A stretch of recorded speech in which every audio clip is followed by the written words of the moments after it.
Hi, I'm Kirsten. Welcome back to Art on the Floor. I hope you've been enjoying Museum Week so far. The theme for today is technology, and we're going to be using technology that we actually teach to students who come visit the museum on school trips. It is by far my favorite school program. It's stop-motion animation. Stop-motion animation is essentially a series of pictures that are strung together to give the illusion of movement. They look like videos, but they're not. It's kind of hard to envision, so I'm going to give you some examples, as well as some cardinal rules to follow so that your videos will come out perfectly. So, without further ado, here's a stop-motion animation video of stop-motion animation rules. Let's get started. Stop-motion animation rules. 1. Stabilize the camera. 2. Plan steps before filming. 3. Watch your frame. 4. Make small movements. 5. Take lots of pictures. The app we're going to be using for this process is called Stop Motion Studio, and it has a blue logo. It is available for free on both the Apple and Play Store. I recommend taking 5 minutes to acclimate yourself to the app and play around with it to see where things are. But essentially, it's pretty user-friendly. You're going to take lots of pictures, and then the app will loop it together into a video for you, taking all the hard work out of stop motion.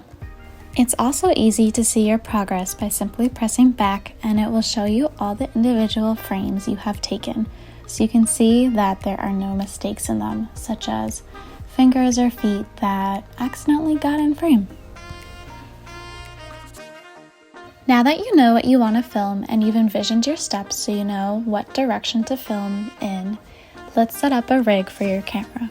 I'm going to be using 2 chairs and some yardsticks so that my camera will be facing down and I'll be able to be hands-free.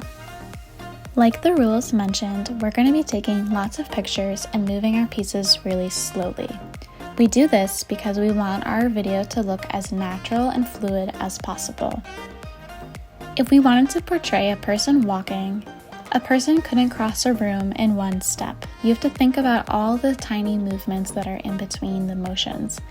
This is why it's important to know what we're going to be filming so we can plan it out.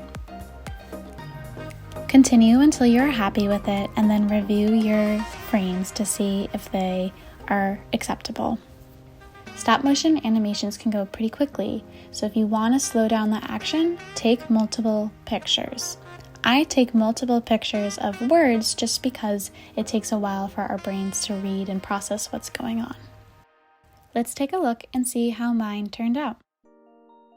To spark your creativity and give you some inspiration, here are some amazing examples made by students who came to the makerspace.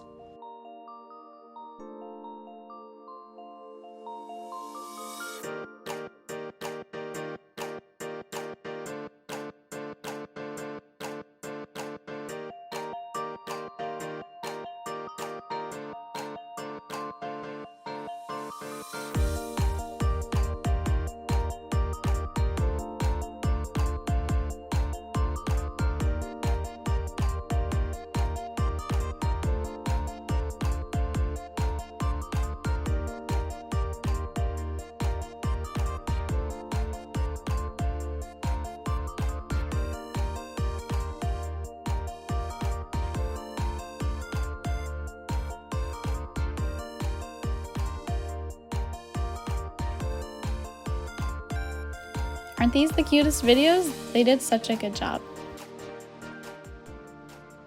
Thanks again for watching. Share with us what you make. I'd love to check it out. You can tag us on Facebook or Instagram. Our handle is @NoricMuseumArt, or hashtag us, #NMOA, #NMOA at home, #Museum from home, #Museum Week, or #Art on the Floor. I'm Kirsten. I'll see you guys again next time.